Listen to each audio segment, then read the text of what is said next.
What's going on, everybody? This is HUTTS. I am finally going to be doing the Q&A video. It's just taken me such a long time to do this. One of the reasons was that the camera I was using was not good enough. And so, yeah, I had to order a new camera. And that's what you guys are watching me through right now. All right, let's get started. So, the first question that I have here is from Might Be Loomy. And the question is, why did you ever decide to start doing YouTube? Now, this is something that I've talked about a few times, I think on the Minecraft Let's Plays, but essentially, I graduated from college, and when I was in college doing engineering, I was just busy out of my mind. When I wasn't busy, I was always hanging out with people because I lived with a bunch of people, and so naturally, we would all play video games together. StarCraft was one of the big ones that I used to play a lot, and Halo was just an easy one because everybody knew how to play it. And so when I graduated from college and I got a full-time job and I moved out from living with all those guys, I found that I was extremely bored. I didn't have much to do. I didn't have much going on in my life. And video games is still something that I like to do. And it was around that time that I really picked up Minecraft because it ended up being something that I could do by myself for hours at a time and burn up that free time that I had. But then I started to feel like I wasn't being productive enough because in college, everything that I did was for a reason. It all had something greater in mind. And now with my full-time job, I didn't have to take that home with me. So it just kind of felt like I just wasted time at night and waited until I went back to work. And that was not a good feeling for me. It was also around this time with that free time that I started watching other people on YouTube, much like you guys. When you get interested in a game, you start looking up how to do things, and then you find YouTube videos on it. So some of the people that I first found were PBAT, or Paperbat VG, I don't know if you guys know of him, and Northernline because of all of his Let's Look At series. So PBAT, I followed him because he did Minecraft videos, and I found them really entertaining, especially like the Minecraft movie. I think it was like Minecraft the Movie 3 he did with Sly Fox. I thought that shit was hilarious. As well as Northernline, like I said, he did a lot of Let's Look Ats for a lot of the indie games that I was trying to look up, like Faster Than Light and The Binding of Isaac. So I started watching these guys and then just kind of felt like, you know, I could probably do this because I feel like I'm pretty good at public speaking. I feel like I'm, you know, somewhat interesting. My friends always said that I was funny, so I was like, you know, maybe I should give this a shot. So I started up and I started doing Minecraft videos. I started doing The Binding of Isaac, the original. I did a little bit of Faster Than Light. That was a lot of fun. And the rest is history. Next question. Butts, on a scale from 1 to 10, what is your favorite color of the alphabet? I'd have to say sour light bulb buckets would be the answer there. Yeah, that sounds right. Next question from Logix Q&A. Where don't you live? You sassy bitch. Real question. Did anyone inspire you to start a YouTube channel? Well, I basically just answered that. Paperbat VG and Northernline were the two guys that kind of got me started. Next question. Congrats on 30k subs, Butts. When did you start rocking your current hairstyle / beard combo? This is actually a very long story. And, you know, strap yourselves in. I'll kind of trim it down. After my freshman year of college, I got really sick because I went back to live with my parents over the summer. And I just got sick over and over. I didn't know why. And every time I got even more sick. Until one day I was literally having hallucinations. And I thought I was going to die. So I told my mom, like, I need to go to the hospital immediately. Like, you need to take me in because something is not right. And so she took me in. And you're probably wondering, what the fuck does this have to do with your hair? I didn't ask for this, but here it is. It's coming at you. So they took me in, had a blood test, and they said that my white blood cell count was essentially 0, was basically non-existent, which meant that anything as simple as a common cold could have killed me because I had nothing in my immune system stopping viruses from spreading. So the doctor comes back and he's like, you need to go to the hospital now. Like right fucking now. And so packed up my stuff, went to the hospital, and was put into the quarantine center. So like the only people that could come in and see me, they had to wear masks and shit, and like everyone thought I was dying because nobody knew what had caused it, and essentially I could have died really easily. So ended up going to the Mayo Hospital, which was a big deal because that's just a really big hospital here in Minnesota. They took about 10 gallons of blood to try to test out what it was. They couldn't find out why I was getting sick and why it wasn't getting better. And it was at this point in time when I basically accepted my own mortality and thought I was going to die, which is Not something I would recommend to any of you guys. But anyways, back on a track. I had a really, really bad fever during this entire period, and so I would have ice packs that they would put on my forehead so that I didn't overheat and die. And the ice pack would sit there on my forehead for a very, very, very long time. And so one day they were wheeling me through the halls of the hospital because I think I had to go to the bathroom, or they were taking me to get another scan or something.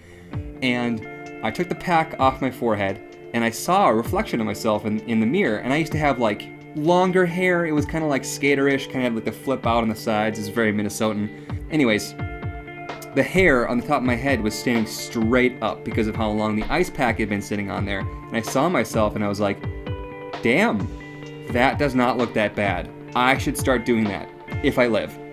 Which I did live, and obviously, spoiler. So yeah, now I'm here and I'm like, so yeah, now I am still alive. And decided to do my hair like that because I thought it looked really good. Really, really weird way to discover that, but that's the honest truth of what happened. And as far as the beard goes, it just kind of came in roughly junior year of college, sophomore, junior year of college. I used to grow it out all the time, and it looked like shit, and people would make fun of me for it, and it just looked really, really bad. But I don't know what happened. It was a late bloomer, and basically, what it is now is just laziness. I should be shaving it, more often, but I just kind of grow it out and then I just trim it back. And the same thing happens with the hair on top of my head. That's why, you'll see it getting longer and then shorter and then longer and then really short. It goes back and forth. I'm just lazy. Next question. Can we have a long version of Watch Me Whip, Watch Me Dingle? If I had all the time in the world, I would actually have a singing channel where I would sing for real. I would sing real stuff. But I've also had ideas of like doing some sort of like singing within my Isaac videos, like maybe one Isaac video a month. I just randomly break out and sing a song, or like, just doing some weird shit like that. But I just honestly don't have the time to do that. I'm so maxed out as it is with the Twitch streaming, with the YouTubing, and if I want to have a series where I have edited like Black Mesa, it takes a lot of time just because I have a full-time job and everything. So I wouldn't get your hopes up. It's probably not going to happen anytime soon, but maybe one day. Next question. Were you popular in middle school? I was not popular in middle school in any way, shape, or form. I was always a super shy kid. I never really had the confidence to branch out. And that's basically, I'm going to blame that on my upbringing. I'm not really going to get into that right now. But I was taught not to trust anybody, and this wasn't somebody coming to me being like, you shouldn't trust anybody. It's just the people that were in my life when I was younger made me feel like I could not trust anybody, because if I couldn't trust the people that were closest to me, why the hell would I trust anybody else? So yeah, I had a really hard time making friends. I had a really hard time speaking up in class. I was just kind of shut down. I was shy, and I was an easy target for people to pick on just because I didn't know how to stand up for myself. I didn't have any confidence at all. And so this was kind of my story through elementary school and through middle school and even through high school. I had a few friends here and there, but they kind of drifted away. I kind of let them slide off because I would start thinking that they didn't like me or I wasn't good enough. And I really, really struggled with self-confidence and self-esteem for a very long time. Like I said, this is something that I want to talk about in a different video, and let me know if you guys would be interested, because I don't know when I would do that video, but it's something that I would like to talk about, kind of struggling with self-esteem or struggling with how to make friends and just kind of how to really, how to be comfortable with yourself, because it is very important for one's life happiness. But yeah, so I had friends here and there, but I was mostly a loner, and I didn't really like that about myself, but I didn't know how to do it any differently. You might not think, looking at me now, that I didn't have very many friends, or that I was a loner, or that I was really shy, but it wasn't really until college, until I broke through that shell and decided that I was going to do whatever was going to make me happy, because I was always so concerned about what made other people happy, or what I thought other people wanted me to be. And that, I have to say, was probably one of the biggest mistakes of my entire life, trying to live for what you thought somebody else wanted you to be it a friend, a brother, father, mother, whoever. You need to be who you want to be. Now, absolutely, you should play the game and be a good son or a daughter, because those relationships, especially with brothers, fathers, cousins, they're going to be there forever. Your friends, they're not going to be there forever. They might be. You could have a lifelong friend, but most likely not going to happen. But your close family, they're going to be there. So suck it up, be nice to them, but don't sacrifice yourself. Anyways, these are just some of the things that I have learned. Like I said, I'll touch on that on a different video, but for now, no, it was not popular in elementary school, high school, middle school, any school, but I did pretty well in college because I finally decided that I was gonna have confidence and I was going to be me, and I was gonna say, you know, I am me, and if you don't like that, then you can fuck off. It made me seem a little cold, but I ended up finding some of the greatest friends that I could ask for. I ended up finding people who actually appreciated me for who I was and not for who I thought people wanted me to be and who that projection of myself was, because that was never really me. And that actually opened the door to having real friendship. So yeah, I hope I answered that question well enough. On a scale from 1 to 10, how many babies do you consume on a daily basis? Why did my wife leave me?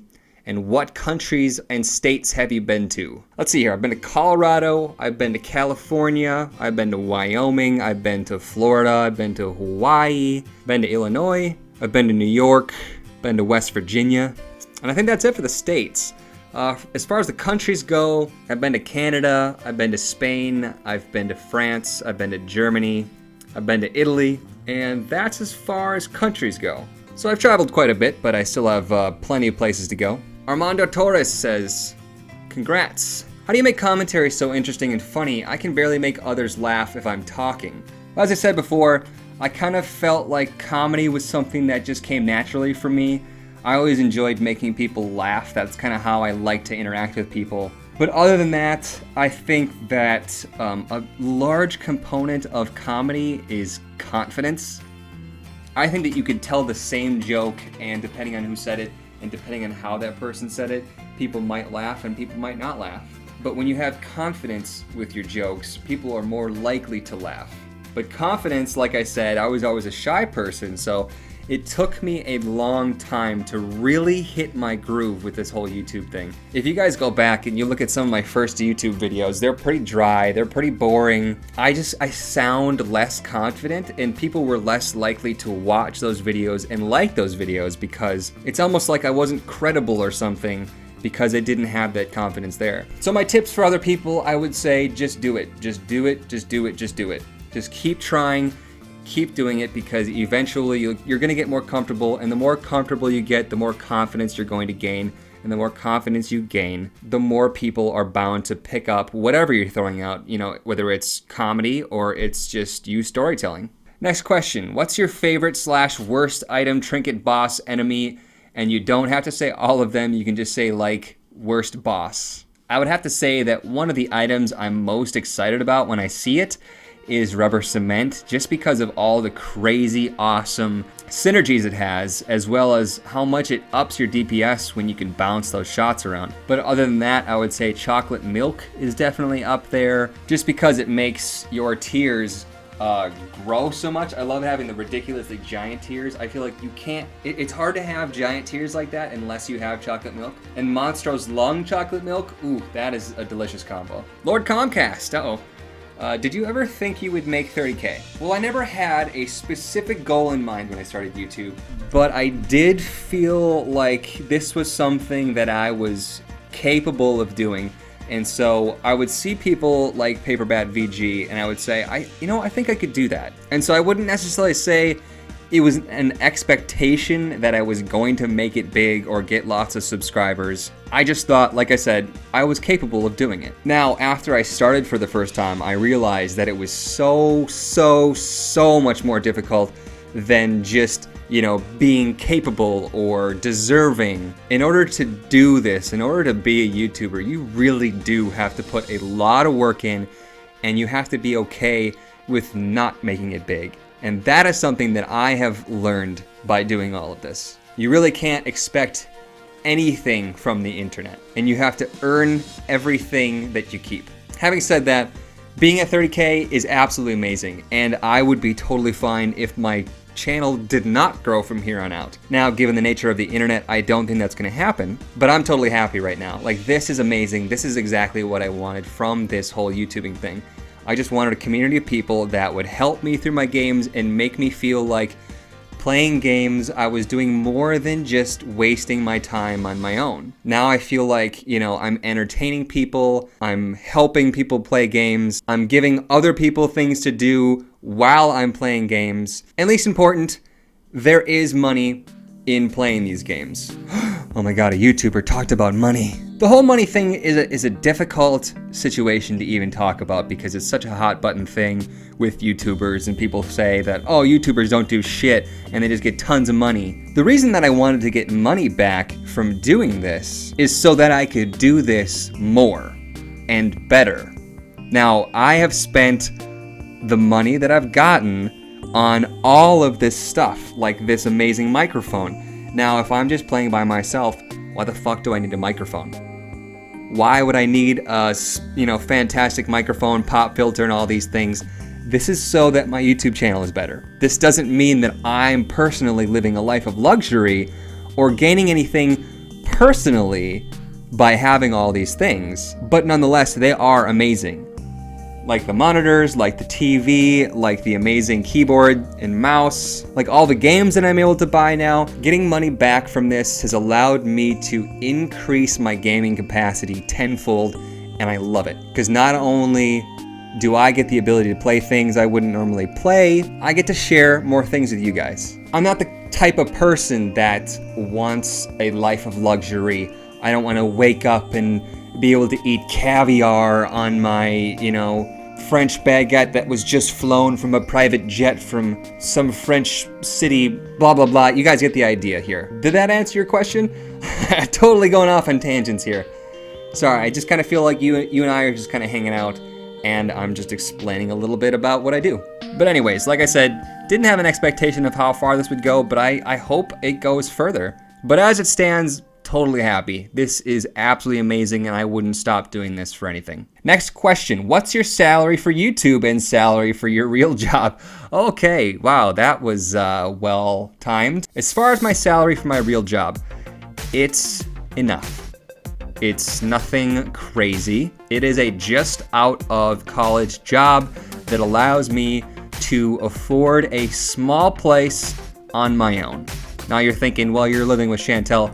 True, but she's still going to school, so she has plenty of things to pay for on her own. So yes, salary of my position right now is enough for me to live and scrape by. Now the YouTube thing has been enough for me to afford these things that you see around me, but it is absolutely not a livable salary. So you guys might think, oh my gosh, you're probably making so much money right now. No, that's not how this works. Maybe if I was one of those guys that have over 6 figures worth of subscribers, maybe. But I think as it stands today, I've got 38,000, which is a lot. It allows me to, once again, like I said, improve and increase my gaming capacity, which is exactly what I need out of it. And it's nothing more. Now, that doesn't mean that's not going to change. In the future, I would hope that I could make enough money from the YouTube as well to put back into my house, because I am over $100,000 in debt because I have a mortgage. There's a lot of payments. I'm 25 years old and I have plenty of things to pay for. So I am, like I said, not living a life of luxury in any way, shape, or form. And anything that I get, be it donations, be it subscriptions on Twitch, be it ad revenue from YouTube, it all goes to important things. And I make every last little bit of it go to a good cause. And it all definitely helps me out a ton. So thank you guys, because you guys are mostly responsible for me to be even able to do all of this that I do. Honestly, if this was on my own salary, I doubt that my channel would be what it is today. Next question. What is the story behind the name HUTTS? HUTTS is a nickname that I've gone by. It has something to do with my real name, but I'm not going to give away my real name right now. It's something that I used to go by, especially when I was like playing lacrosse. What GPU and CPU do you use in your computer? Well, I did the setup video, so you should go ahead and check that out, and everything is listed there. I will end up putting that on Twitch at some point, so you know, do remind me to do that. What kind of computer do you use? Well, it's in the setup video. What do you record and edit with setup video? Wow, that's a lot of questions. All right, I'm gonna pick one of these, the top one. Would you ever come to Europe, like London and stuff, maybe Holland, to see that scrub Lumi? I would love to go back to Europe. I am planning on going back to Europe. I would absolutely love to go to London. I haven't been to Great Britain in any kind of fashion, so that would be really fun. I think it would be really, really cool to visit Ireland and Scotland and see the people whose accent that I butcher on a daily basis, so that they can be mad at me and yell at me and kick me out of the country. That'd be really, that'd be fun. But seriously, I want to go there. And London, that sounds like it'd be really cool. And I don't see, if I'm in the neighborhood, why I couldn't stop by and see Lumi. But as far as it goes right now, there's no plans set. There's no funds there. So sometime in the future, I'm sure it'll happen. So that's all I got time for today. I know that there were more questions, but we'll have to do this again sometime. Ooh, like I just saw Faheen Safi said, what's the most embarrassing moment of your life? Well, we will have to get to that. I've said it before in a video, but I'll have to get to that in another Q&A. Leave a like if you guys liked this, and if you guys want me to keep doing this. If you want me to do some sort of like monthly vlog or Q&A session, I could even bring Chantel in. Could be fun, but as far as this goes, I'm out of here. So I will see you guys in the next video. See you guys.